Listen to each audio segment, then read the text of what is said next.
I got some questions about my magic frame the other day, and I took a really crappy video last night because of the glare from the lamp, which is the only light source. So I wanted to do this over, and I wanted to just kind of show off some stuff. So everything on here's got a little story behind it. Story's probably obvious on these 9 cards. You guys know them and love them.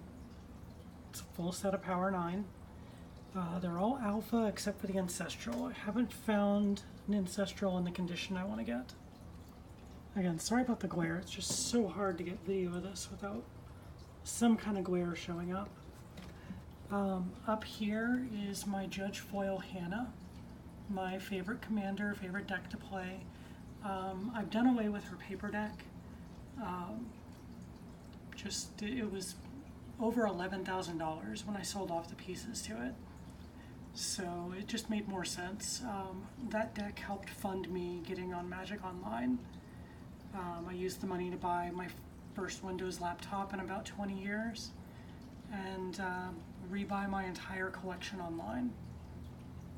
So Hannah's very, very special. The quick version of the story is I had to fly to another state for major surgery. There was a chance of dying on the table. And my wife couldn't come with me. I had about 3 weeks in the hospital afterwards, so she couldn't get the time off work for it. And a friend of mine found me a shop to play Magic at the night before my surgery. So I took a couple commander decks. One of them was Hannah. And I figured, shit, if I'm gonna die tomorrow, let's enjoy the night. So I bought a $100 Judge Foil Hannah. And I had a blast that night. Hannah was well received. So yeah, this Hannah's really, really special. She's my I could have died Hannah. Next one is an artist proof that was drawn on. Can't remember the artist's name off the top of my head, but it's still really cool. Then we have one of the dated pre-release planes. At one point I had over 50 of these. Everyone in my shop didn't want them the day they were given out. I think it was Dragon's Maze. So I took them off everybody at about a quarter or 50 cents each. Really good little investment there. Now I move on to some altars. We've got Dora in the Siege Tower as Dora the Explorer. This is my only foreign card. I had to do it in Spanish. It's just too appropriate. We have Gisela, Blade of Gold Knight, as Princess Celestia in her battle armor from My Little Pony. We've got my service dog Tumble on Isamaru. We have Fozzie Bear on Island of Wok Wok, which has been changed. If you look really close, let me see if I can get it to focus here. We even added extra A's, so it is the Island of Waka Waka.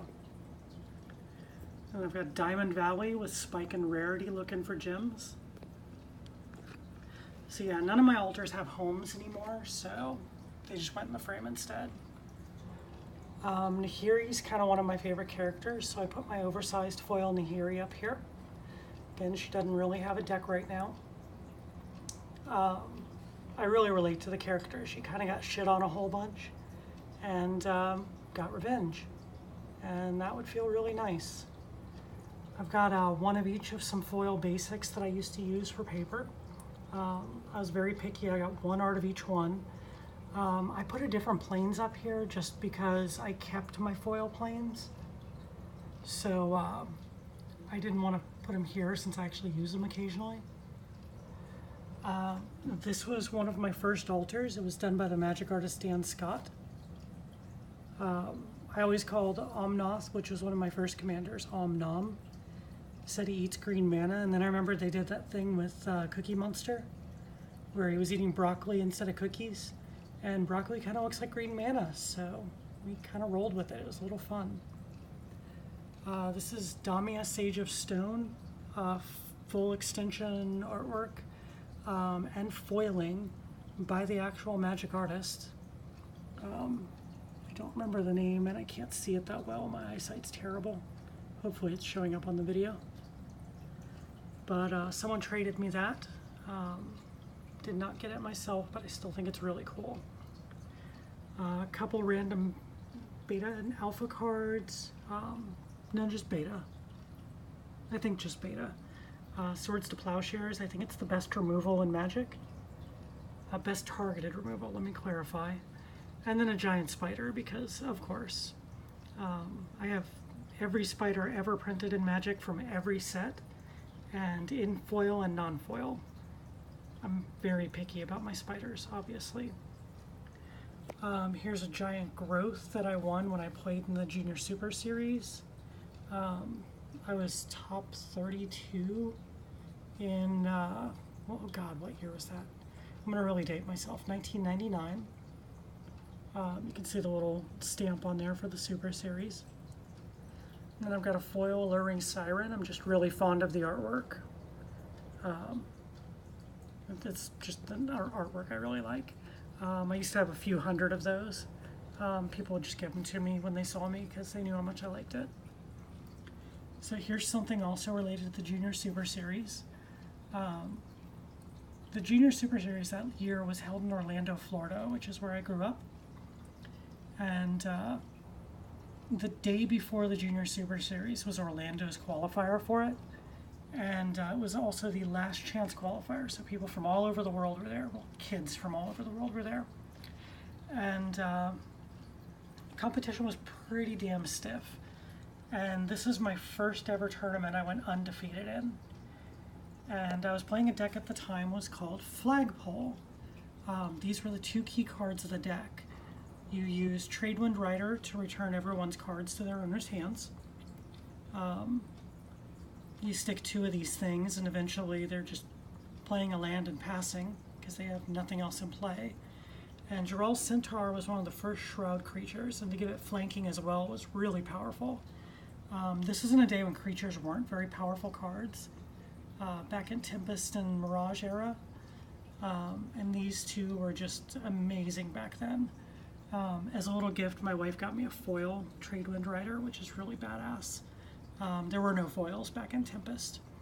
Now if I could find a foil Jiral's Centaur, that'd be really badass. So now I'm going to the last two cards. These are also kind of big ones. This one, not so much. It's a Voice of Resurgence. This is my favorite, Called Pack. I was really looking for this card back when the set was out. And I told my wife that was the only card I needed, but it was a mythic rare. And it was like $30 or $40 at the time. We were at Target and she's like, well, buy a pack from that set. And I was like, there's no chance I pull it, but yeah, that's the only card I need. So I bought a pack of the set, we brought it home, cracked it, Voice of Resurgence. So yeah, I'll never get rid of this card, even though it's not really good in EDH, unfortunately. I still love it. So last card here, one of the most expensive and sought after cards in Magic is my Tabernacle. Took me 5 years to find one in a condition I liked. And during that time, the card went from a $200 card to a $500 or $700 card. And now it's something stupid like $3,000.